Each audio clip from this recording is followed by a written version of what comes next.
Olá pessoal, tudo bem com vocês? Estamos aqui de novo e nesse momento a gente vai dar seguimento à nossa série de vídeos, à nossa série de informações. E estamos aqui de novo com Rosane, né, que tem disponibilizado tempo e toda a experiência que ela tem para falar sobre esses assuntos inerentes à educação. Nós já falamos sobre alfabetização, nós falamos sobre alfabetização online e hoje nós vamos falar sobre a organização familiar no contexto dessa educação em casa. Como a família pode ajudar? Como os responsáveis podem promover um ambiente agradável, sadio, um ambiente propício para a criança se desenvolver? Como é que você se organiza em casa? É um desafio para você? Você se organiza bem? Escreve pra gente aí nos comentários como é essa organização. Você tem um canto na sua casa para isso? Você tem aquele cantinho do estudo? Não, é difícil. E aí? O que você tem para dizer pra gente em relação a isso? Vou deixar a Rosane se apresentar novamente aqui, falar um pouco com vocês, dar um oi e a gente vai seguir com a nossa série de perguntas. Olá, pessoal. Estamos aqui novamente e vamos dar continuidade aos nossos vídeos informativos.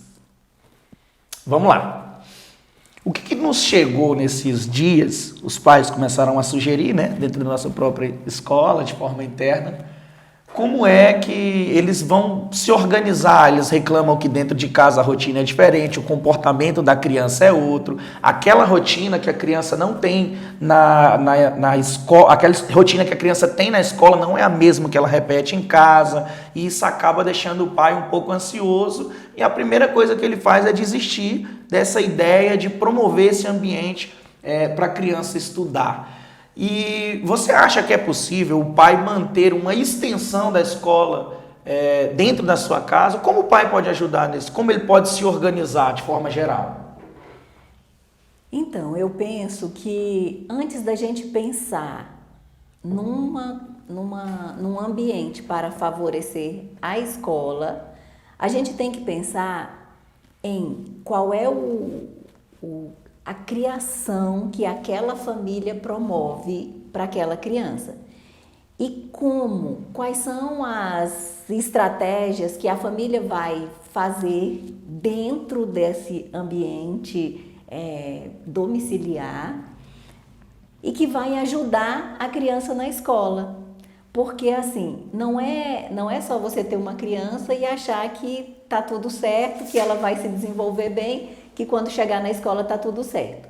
O que a gente vê hoje é que muitas pessoas promovem uma educação muito sem autonomia. E isso acaba tornando as crianças dependentes demais. Uma criança muito dependente em casa, nas coisas da casa, ela será uma criança dependente na escola. Então, o primeiro item que eu acho importante a gente conversar sobre ele é a autonomia. Quando você tem um bebê em casa, você já pode ir trabalhando a autonomia com ele. Se ele começa a engatinhar e você põe um objeto um pouco mais à frente, ele vai buscar esse objeto. Se esse objeto estiver em algum lugar mais alto, ele vai tentar se levantar para isso. E quando os pais pegam aquele objeto e colocam logo na frente da criança, estragou tudo, né? Porque impediu que a criança, mesmo pequenininha, ela buscasse uma forma de conseguir aquilo. Então, assim, desde que a criança é bem pequena, já é possível ir trabalhando essa autonomia. E é para sempre. Não é um negócio que vai parar porque a criança conseguiu andar, porque a criança conseguiu... Não, é para sempre. É importante os pais terem como referência o que uma criança de 2 anos é capaz de fazer, o que uma criança de 3 anos é capaz de fazer, para deixar fazer sozinha. Tem muitas famílias que promovem essa educação muito voltada para o dar tudo na mão. Super protetora. Super protetora. E isso cria crianças inseguras lá na frente. Então é preciso Quando os pais dão essa autonomia, qual é o recado que está sendo passado para a criança? Eu dou conta. E eu dou conta é muito importante para tudo na vida da criança. Se ela acredita e se os adultos que estão em volta, eles demonstram isso, deixando a criança fazer sozinha, então a criança passa a ter confiança de que ela dá conta de fazer qualquer coisa, né? Eu fui uma criança, assim, eu já falei isso solta. Pra você. Porque assim, a gente morava em fazenda, né? E o meu pai, ele sempre falava, faz isso, sobe mais um na pouco, árvore. sobe na árvore, sobe mais um pouco, caiu do cavalo, não tem problema, no outro dia chamava de novo para andar. Eu falava, não, eu vou cair. Ele falava, não cai não, porque hoje você já sabe como que faz para não cair. E ele sempre falava, você dá conta, você dá conta. Era uma confiança tão grande que dava conta que eu me sentia encorajada a fazer inúmeras coisas. Isso trouxe um reflexo muito grande na sua formação, né? Hoje não tem nada que você olha... Até hoje eu acredito que eu dou conta. Que eu dou conta de fazer qualquer coisa. Que quando eu me interessar, quando isso não é prepotência, é a certeza. É a confiança que me foi passada lá quando eu era criança. Isso é importante. Então, assim, se eu fosse criada pensando que, eu não dou conta, eu tenho medo, o resultado não é bom. O resultado é um adulto inseguro. Então, assim, trabalhar a autonomia. A gente vê, assim, mães que dão comida na boca da criança quando a criança já dá conta de fazer isso sozinha. É importante os pais começarem a pensar, por que eu faço isso?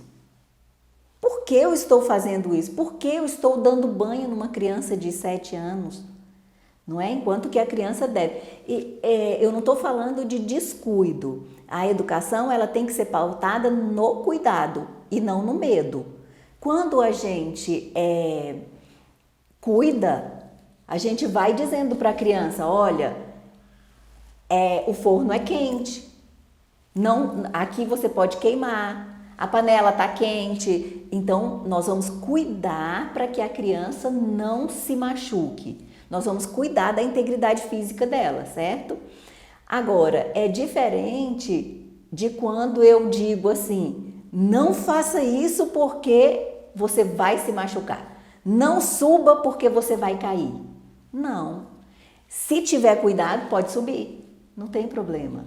No dia a dia, que você está vendo isso daí, nesses anos que você já trabalha com educação, nesses anos todos que você vem coordenando profissionais de educação, você consegue então assegurar, sem medo de errar, pelo que eu estou entendendo, que esse super cuidado, essa super proteção atrapalha por demais o desenvolvimento escolar da criança.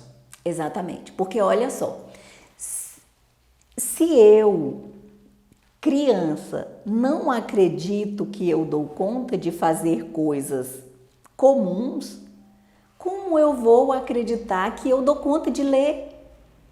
É a mesma coisa. Como que uma criança que o tempo todo é dito para ela, você não consegue fazer isso, você não dá conta de fazer isso. Como que ela vai conseguir? Ela tem que transpor aquilo para poder conseguir. Então é mais difícil para ela.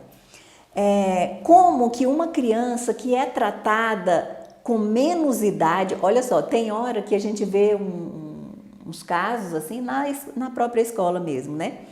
Que a criança já está na idade de alfabetização, mas ela é tratada em casa como uma criança de 2 anos.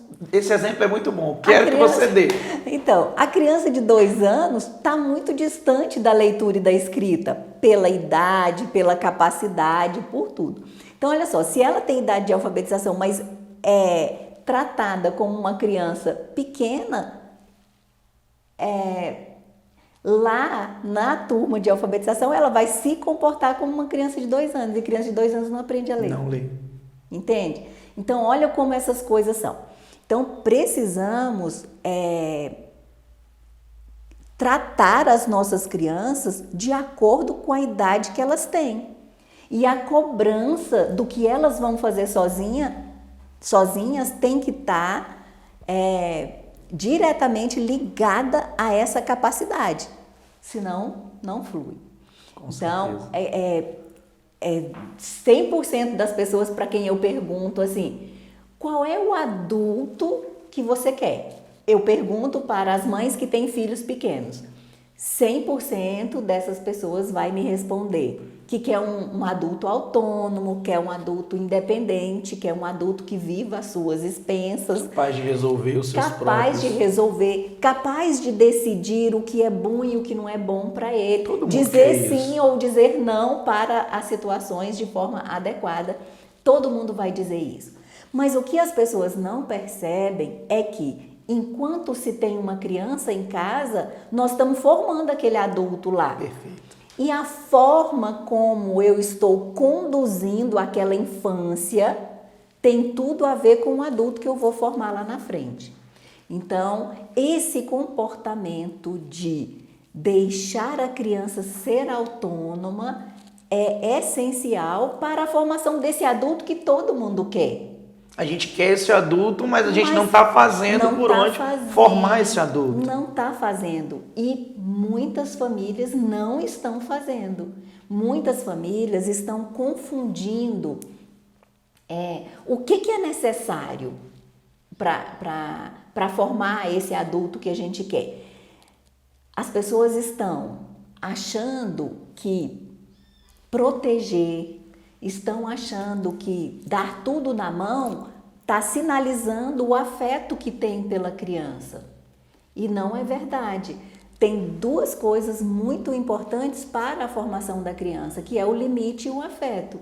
Então, eu preciso estabelecer o limite para a criança e eu preciso dar o afeto. Mas outra coisa é dar autonomia. E isso é essencial. Forma pessoas com boa autoestima, seguras, né? A gente vê, às vezes eu encontro com alguns adultos que foram criados assim de forma muito guardadinha, muito cuidada e tudo. E esses adultos dizem assim, não, meus pais me protegeram demais e hoje eu não tenho segurança para fazer as coisas. Então, é verdade que isso se confirma lá na frente. A autonomia todas as famílias deveriam ter em mente que precisam desenvolver essa autonomia quando se é criança. Perfeito, né? Perfeito. E eu queria que você aí do outro lado, nosso seguidor, que você dissesse pra gente o que você acha sobre dar ou não autonomia para a criança. A gente tem que preservar, até que ponto isso é bom. É importante ouvir a sua opinião em relação a isso. Nós estamos falando sobre essa vivência que nós temos aqui dentro da nossa unidade, dentro da nossa escola, e nós estamos vendo que muitas vezes nós precisamos educar mais a família do que o aluno. Não é nem educar a palavra, é direcionar, é mostrar o que ela não está conseguindo ver. Sim. E quando ela enxerga, ela acaba falando, nossa, realmente, eu não espero ele me pedir água, eu dou a água para ele, né? Meninos de 7 anos... E você, como é que você... A gente pergunta, como é que você sabe que você está com sede? Não sei, é porque a minha mãe ou a minha avó traz para mim, aí eu sei que eu tenho que tomar. Olha que nível chega essa questão dessa superproteção. Mas... É muito complicado mesmo. E muitas famílias estão fazendo isso e tem eu atendi uns pais lá e... Esses exemplos são os melhores, gente, porque é daqui do nosso dia a dia. Foi muito divertido, né? Eles chegaram lá e a criança, tudo ela fica insegura para fazer na escola. E aí a esposa disse, a culpa é dele, do marido. Aí o marido falou, eu faço tudo por ele mesmo. Aí eu perguntei, porque eu queria entender qual era o nível do fazer tudo. Aí eu falei assim, mas como é esse fazer tudo? Tudo quanto você faz para ele, né? A criança de 7 anos. Aí ele falou assim, eu chego com ele em casa, aí lá na porta ele levanta os bracinhos assim, aí eu tiro Nossa. eu tiro a camisa dele, aí eu visto a camisa que ele vai usar em casa. Eu tiro o tênis que ele veio da escola e eu ponho o chinelinho lá. E aí eu falei, ele tira o short, aí ele levanta uma perninha, levanta a outra perninha. Então, olha só, essa família está fazendo com essa criança como a gente faz com o neném. A gente levanta os bracinhos do neném assim para pôr a camisetinha, né? E o pai continuou fazendo isso ao longo de 7 anos. Então, quando a criança sente calor, ela não sabe tirar a própria roupa.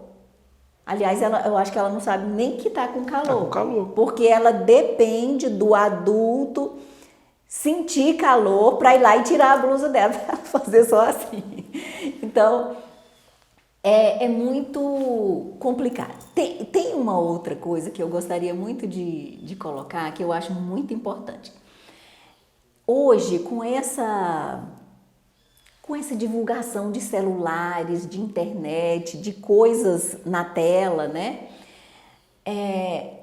Tem uma característica muito importante que se perdeu nas famílias, que é o quanto a casa pode ser um ambiente informativo, um ambiente alfabetizador. Eu percebo que as crianças de hoje não têm muita informação sobre as coisas, porque isso é passado no diálogo. Como as crianças estão muito bitoladas em tela, então os pais não conversam muito.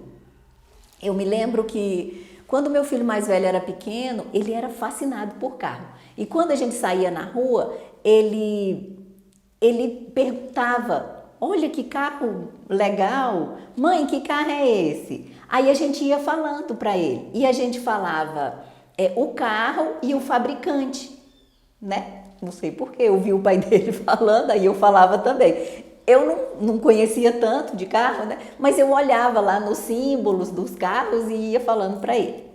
Aí eu falava, isso aí é uma areia, e é da Fiat.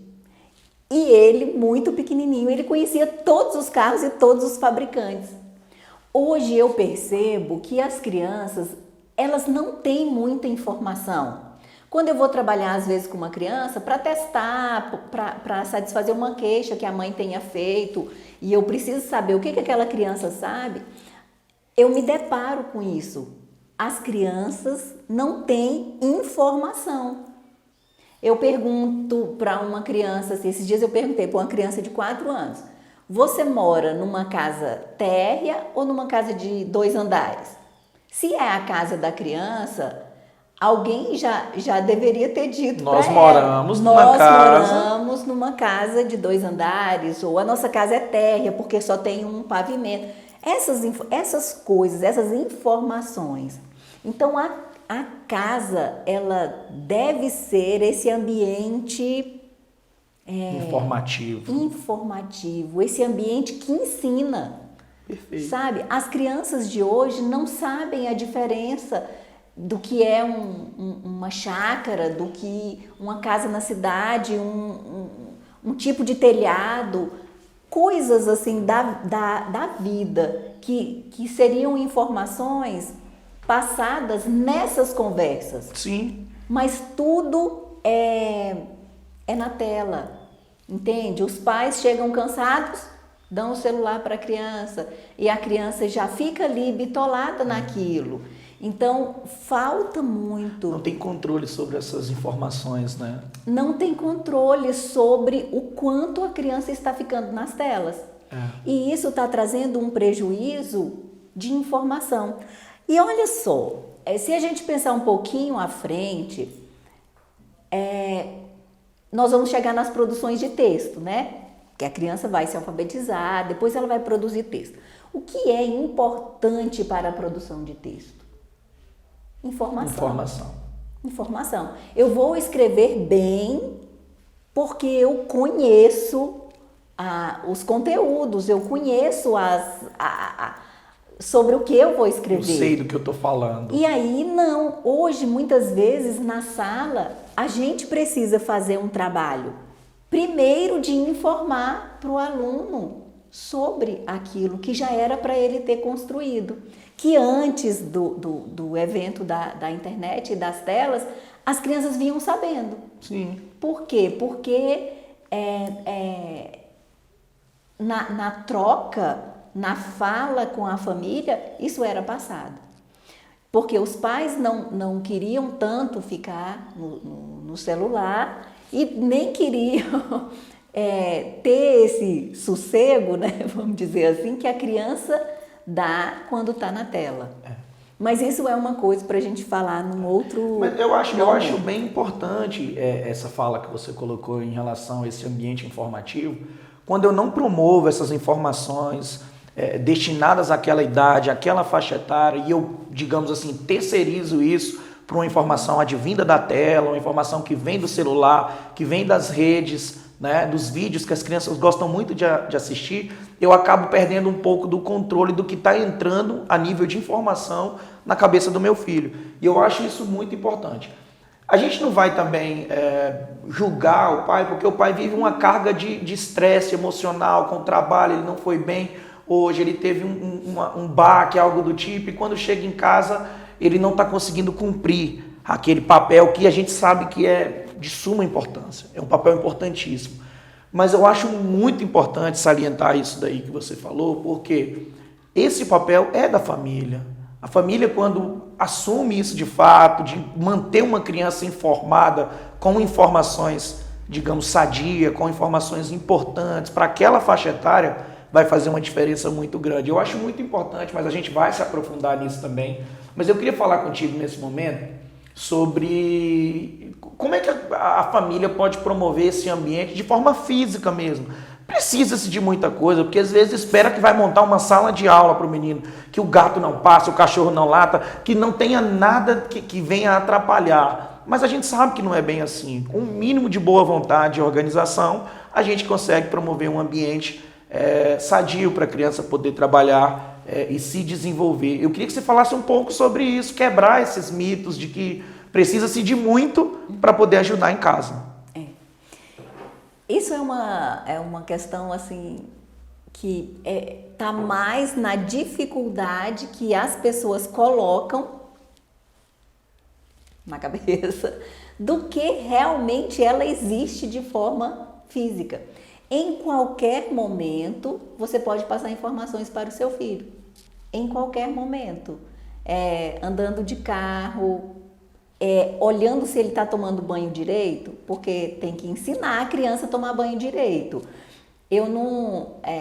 tem hora que os pais falam, ele é muito pequenininho, não vai dar conta. Sim, então fique lá, diga para ele, lava a cabeça, né? Lava a orelha, ensine o passo a passo de tomar banho direito. E nesse momento, inclusive, isso é para demonstrar que pode ser em qualquer situação. Aproveite para conversar com a criança. Todo lugar é um campo para ensinar. Todo lugar. O ensinar, o conversar com a criança cabe em qualquer lugar. Agora, o que eu digo, se você vai fazer uma tarefa de casa com seu filho, aí não é em qualquer lugar.